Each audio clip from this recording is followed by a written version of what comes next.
Ready? Play.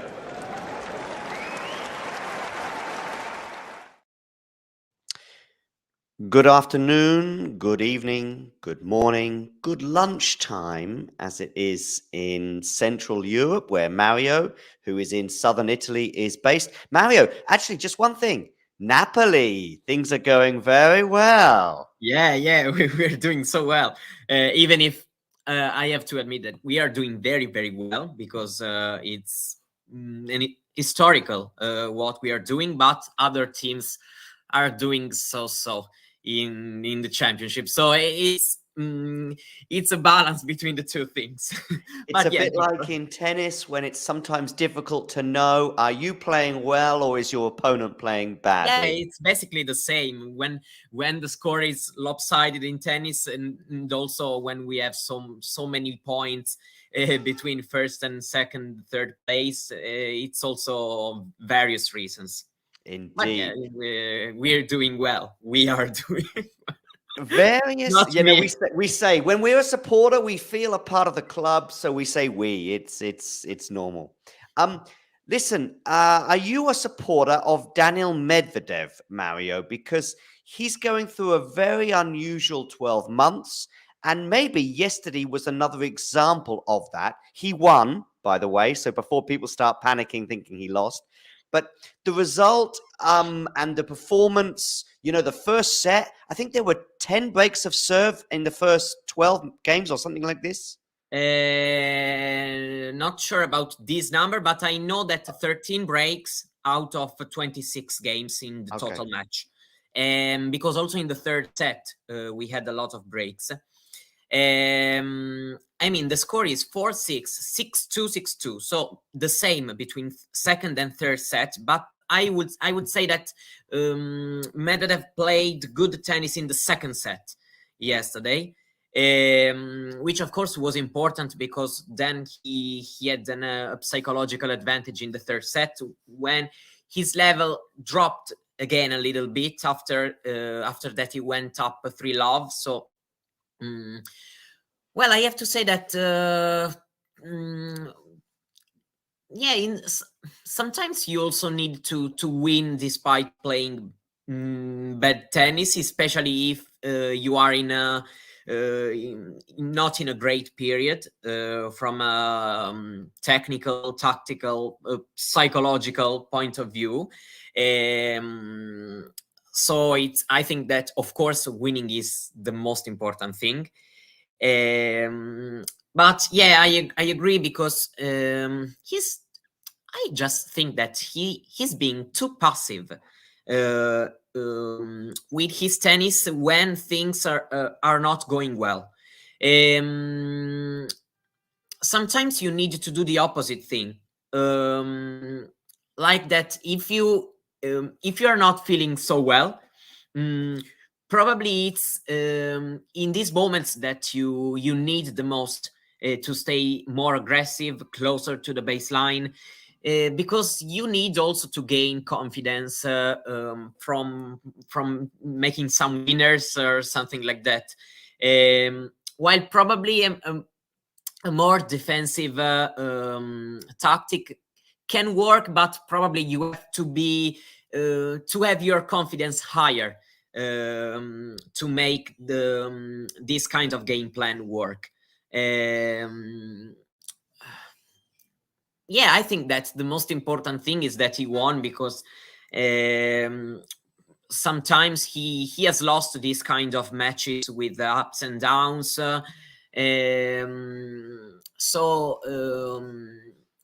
Yeah, that's the good sign for yesterday. But of course, we need to watch him getting better in this week if he wants to do something big. I was saying yesterday that I was looking forward to watch Auger-Aliassime against Sonego, and Auger-Aliassime played a fantastic match. I would not even say that Sonego played a bad match, except for 2 games. Some was not so in general, Felix played great tennis. They can meet in quarterfinals if they both won another match. So of course, Medvedev needs to produce better tennis if Auger-Aliassime stays in this way, which is not is not mandatory. His level can drop too. But for what we saw yesterday, he's in better place. But I repeat that. Of course, winning is the most important thing, and sometimes can make you feel better even if you haven't played so well. Couple of other names we can see there on the screen. Hubie Hurkacz winning quite dramatically, right?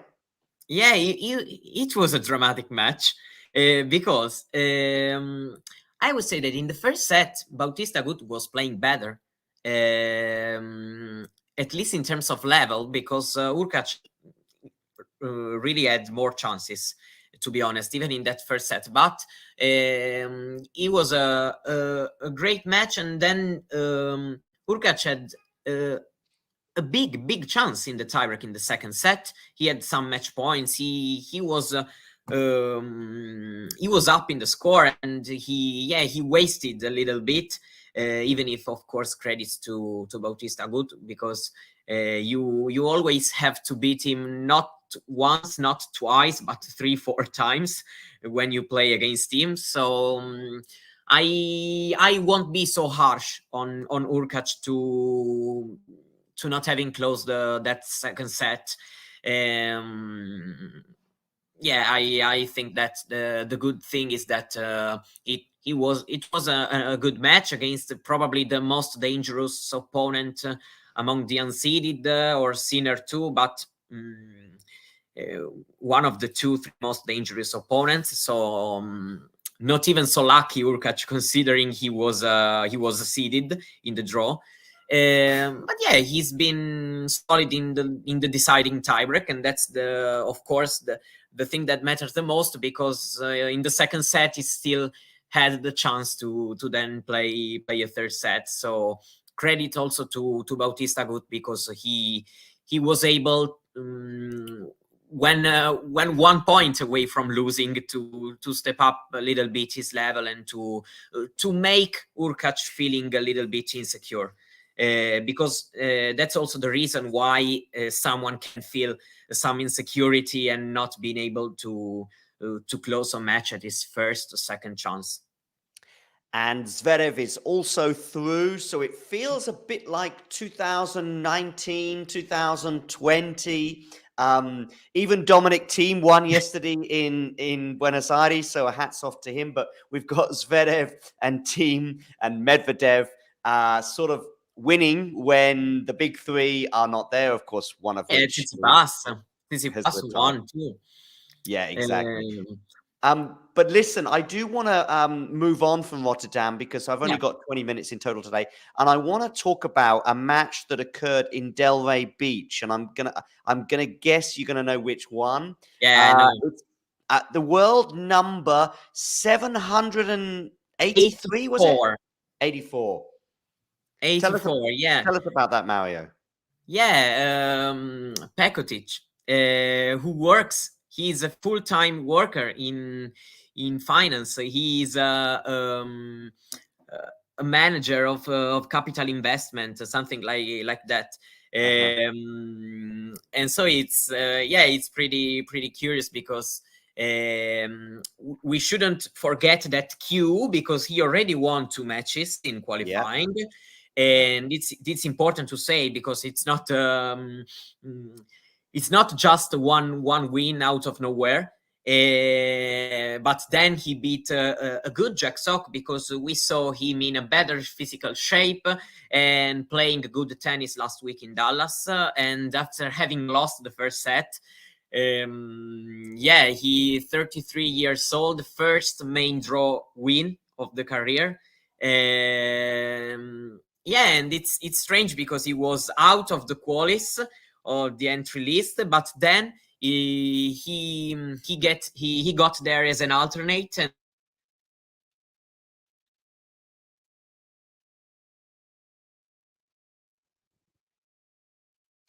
don't know if it's my internet or Mario's, but I can just finish off what Mario was saying. Okay. Now I'm back. I'm okay. No, yeah. So it was a fantastic story because yeah, there are a lot of people. A lot of people can relate also to this story because I know that a lot of people sometimes, for various reasons, choose the work and choose to keep studying and to not flying all over the world and to playing near home because he lives in Florida.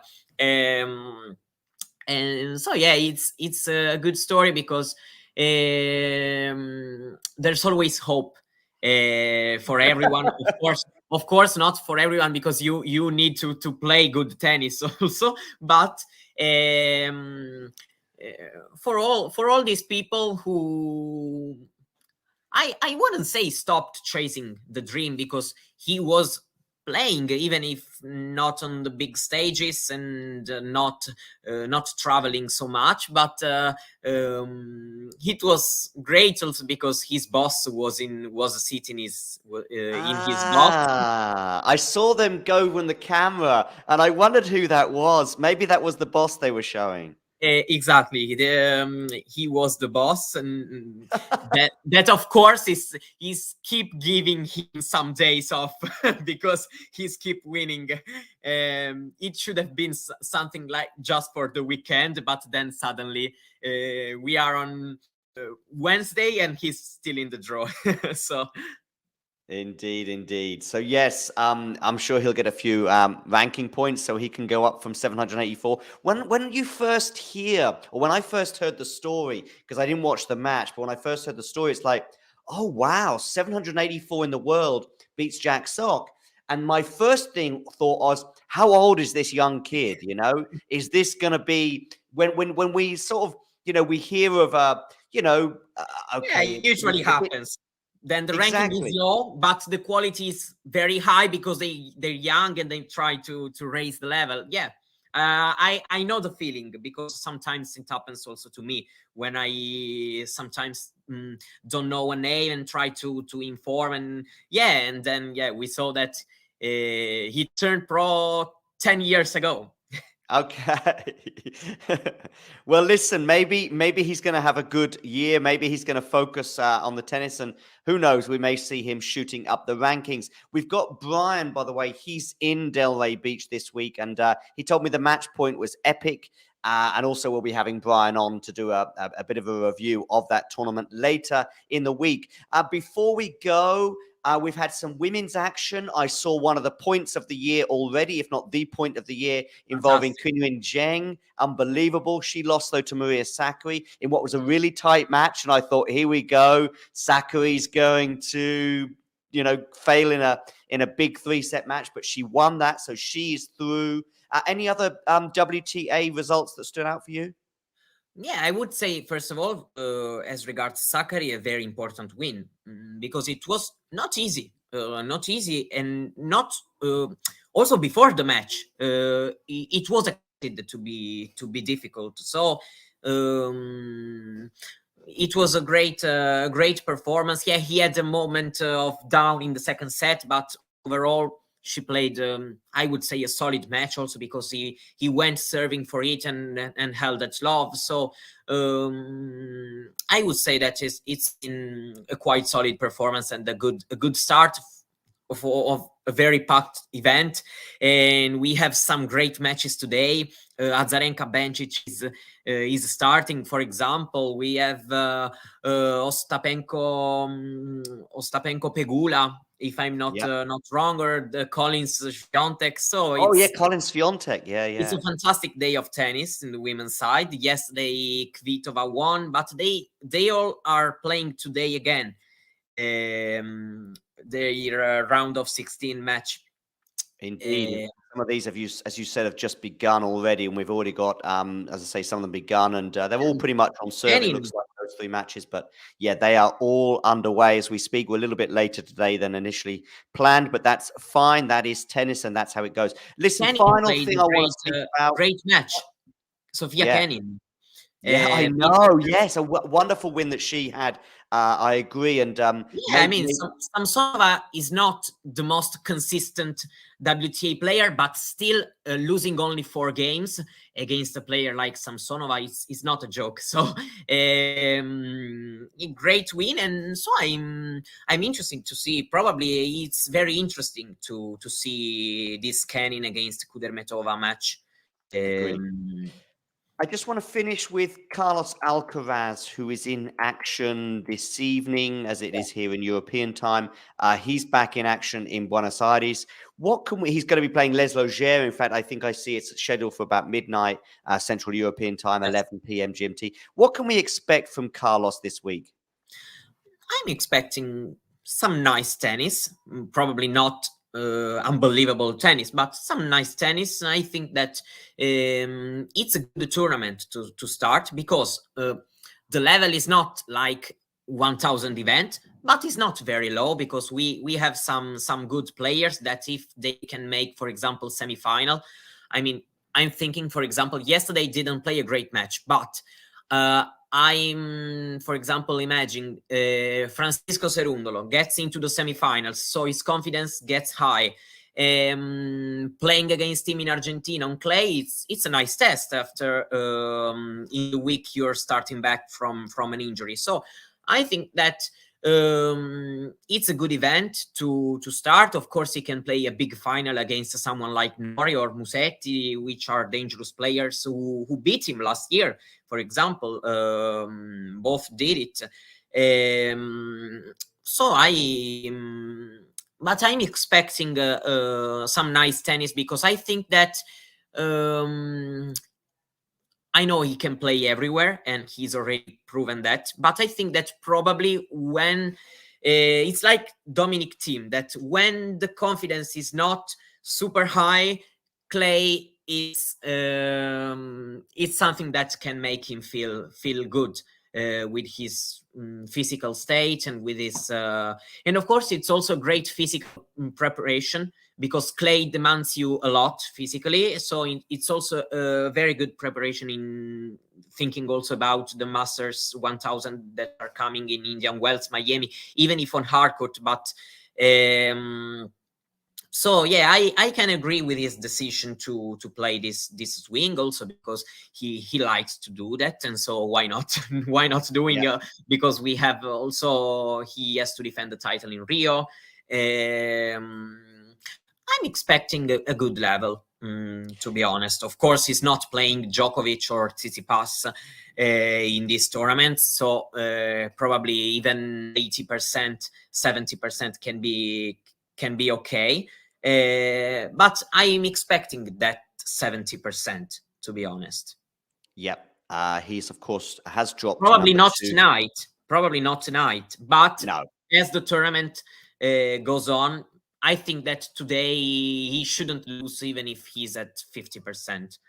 Yeah, agreed. All right, Mario, listen, that's been a comprehensive roundup of the last sort of 24 hours or so in tennis. I'm sure we missed a few bits and pieces out, but it's quite difficult when we only have 20 minutes to do so. I just left the rankings there on the screen on both sides of the draw. Of course, Iga is on both sides of the tour. Iga, of course, is a long way ahead of Sabalenka. Sabalenka's not in action at the moment, but she'll be returning soon. Alcaraz, even with a win in Buenos Aires, I don't think he can replace Djokovic at the top of the rankings. And of course, he's got those points to defend in Rio, as you said. So Djokovic will be at the top of the rankings until at least March, I think. Yeah, at least 2 other weeks. Yeah. So exactly. We are 376, at least till 378. Yep, indeed. Taking past talking Steffi Graf. About the record, because some people are talking about that today, and it's also good. It's also right, because if it's a record, it's right to mention it. Yeah. Anyway, he's a pretty good tennis player, Mario. I think we can agree on that. Yeah. I want to see more in the future, but yes. Let's see where he is in 10 years. Listen, Mario, big thank you to you for stopping by today. Thank also you. To our audience as well. For those of you tuning in retrospectively, get in the comments below. Let us know what you think about the last 24 hours in tennis. I've got to bring this show to a close because I'm going to be interviewing Liam Brody in a few minutes. So we'll be chatting to him about his year so far, Australian Open qualifiers, of course, but also winning his first Challenger Tour event since 2021. So I'll be speaking to him very soon. Thanks very much, Mario. Thank you for having me. Thank you very much. And we'll speak to you all very, very soon. If you enjoyed this video, make sure you hit that like button. Don't forget to subscribe and click that notification bell so you don't miss out on all things tennis.